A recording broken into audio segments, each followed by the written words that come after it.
Hey guys, Caller here, bringing you Set 3, the 2v2 matchup between KTF and Estro, played earlier today, June 25th, 2008, and this matchup, once again, has the Mantos Reach playing for KTF. This time his partner is not NC Yellow, but it is, once again, Zergbong.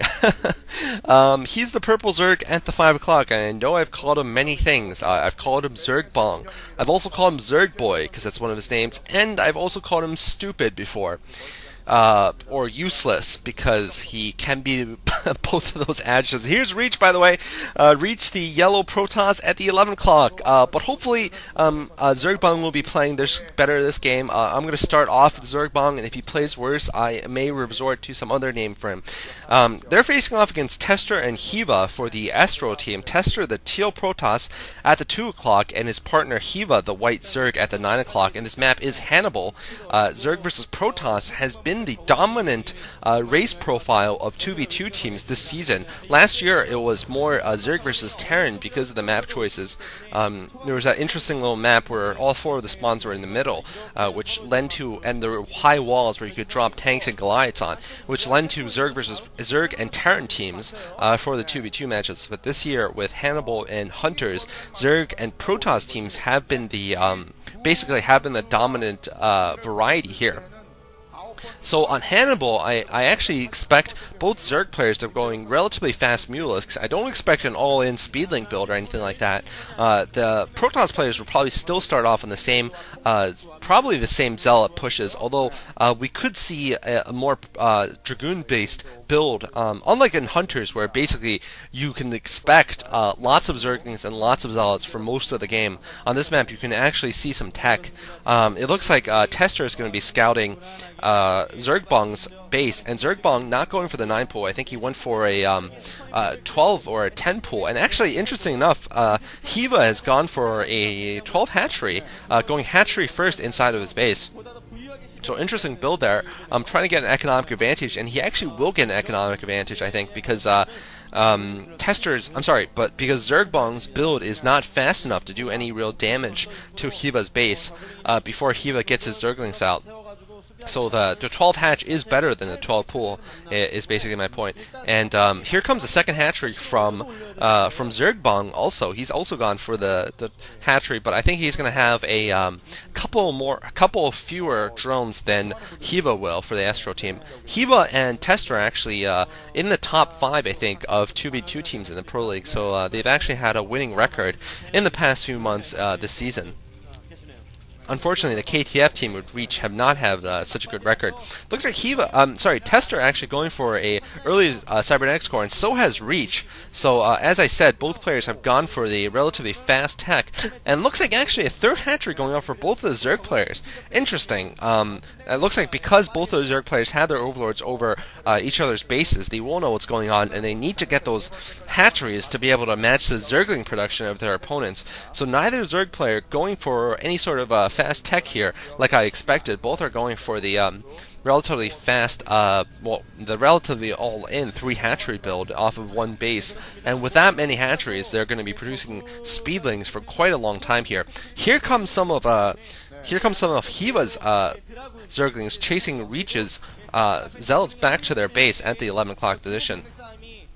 And I hope this Zealot does not get trapped out here by those Zerglings. Looks like a shield battery, interestingly enough, going up for Reach. So he's kind of afraid of a 2v1 attack right now, perhaps because Zergbong has been somewhat incompetent in terms of aiding his partner at critical moments in past games. At least from what I've seen. Maybe you guys have seen differently. I don't want to insult him very much. Just I've seen that in past games where he's just been not on the spot with his aid towards to Reach. It looks like he's actually about to stop mining gas, and actually Hyvaa starting to mine his gas, interesting enough. So they've gone for a couple of Zerglings. I think they've seen that they can't break the front door. And both Protoss players actually going for Stargates, so they're going to be going for some Overlord hunting here. Interesting openings. This is definitely very different from the other Reach game, which I casted, where he won on this map. He went for some early well, he actually went for Corsair attack, but his opponent went for some early Mass Dragoons. Here comes an Evolution Chamber also for Hyvaa. I'm sorry, no, that was for Zergbong, and also for Hyvaa. So interesting, both Zerg players are going to probably put up a Spore Colony to deal with the Corsairs, and here comes an attack at Zergbong's front door here. Hyvaa trying to get a good position with his Zerglings. I think he might be able to catch Zergbong's Zerglings separately, and he might be able to destroy both forces. Zergbong might be in a bit of trouble if Hyvaa manages to get up his ramp here. Zergbong forced to bring some drones out to protect his ramp. I think he's going to be able to hold his ramp, though, against these Zerglings. Yes, I think he has about equal numbers of Zerglings, and he will be able to hold the ramp, because neither Protoss player has brought any forces over there to try to help out. Double Stargate going for Tester, interesting enough. And wow, a Sunken Colony trying to go up for Zergbong. Zergbong getting surrounded a little bit, and Hyvaa pushing up into Zergbong's base. Zergbong might be in trouble here. Zergbong might lose that Sunken Colony, and Zergbong's taking a lot of damage on the Sunken. He's forced to use his drones, and oh man, Zergbong, what are you doing? Zergbong with fewer Zerglings and poorer micro. And oh man, Corsair on Corsair action in the middle here. That's something you hardly ever see. And wow, Zergbong is getting torn apart. Reach does not look happy about that. Why does his partner, stupid, always end up doing this? I don't understand. I mean, literally, he went for the same exact build as Hyvaa did, and he should not have so many fewer Zerglings than Hyvaa. Neither of them were harassed by the Protoss player, but suddenly he ends up with so many fewer Zerglings than Hyvaa. I don't know what was going on. But looks like Reach is probably going to try to hunt down some Overlords from Hyvaa to try to put off the pressure from Zergbong. But Zergbong has no drones left, so this could be big trouble for the KTF team. Looks like he loses his main hatchery. Oh, just look at Zergbong there. Look at Stupid there, looking pretty dumb there, wiping his head. And looks like this is Reach here, trying to put an attack on Hyvaa, but this is not going to succeed. I think this is... basically, this is it for the KTF team, because KTF team have lost their Zerg player. Evolution Chambers going, 2 Evolution Chambers going for Hyvaa, so he actually might be getting some upgrades for his Zerglings, interesting enough. And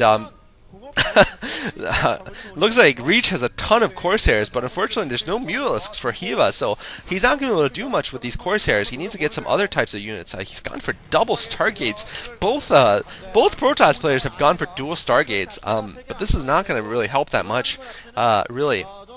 Spore Colony going up for Hyvaa.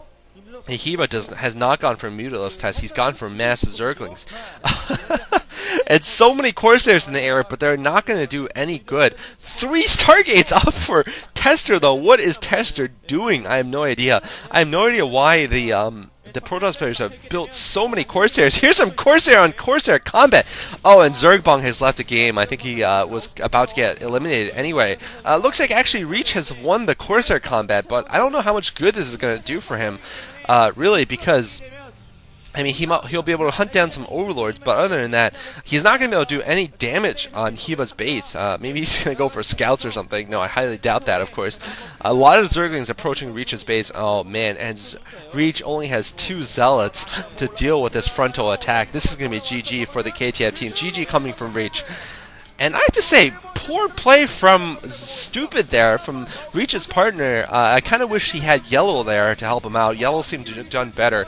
Anyway, Estro is up 2-1. Even though Estro is the last place team in the Pro League, they're up 2-1 against KTF. A very surprising result here. And in the 4th game, we'll be seeing, I believe, Lucifer against Magma, the Zerg player from Estro. Thanks for watching, guys. This is Caller signing off.